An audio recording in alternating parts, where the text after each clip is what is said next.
All right, we are here doing some math content knowledge for the ASVAB test. We are doing a solving of inequalities on this one.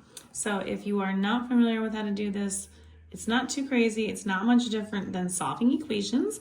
And the only thing different is that you're gonna have multiple answers in these types of questions. So let's get started. Now, the first thing I notice is that negative 4z divided by 2 can be consolidated. I can do negative 4 divided by 2, and that's gonna reduce down to negative 2z. Now, the rest of this is staying the way that it is. And then the next thing I wanna do is I wanna get the z's to one side. Now, there's z's on both sides, but the constant is over here. And when you're dealing with inequalities, you don't want negative inequalities because there's a lot of rules that have to go with that.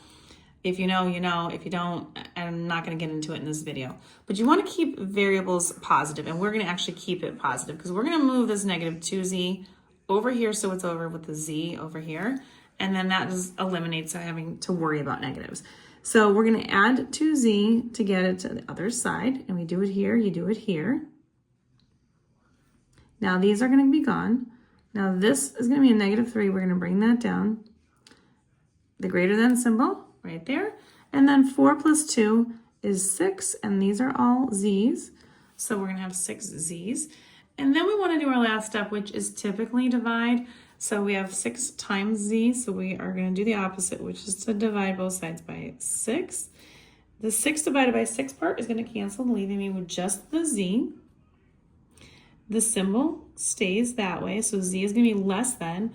And then negative 3 divided by 6, which can be reduced down a little bit further because this negative 3 is half of 1/2 of 6. So if I reduce that fraction down, you get z is less than negative 1/2. And if you want more questions like these, this is located in the ASVAB prep playlist on my YouTube, Instagram, and TikTok at YouWantAlgebra. But you can find a lot more of these if you are interested and you need some more additional help with this. You can find them in my playlist of inequality solving. Thanks so much. Don't forget to like, share, and follow me for more.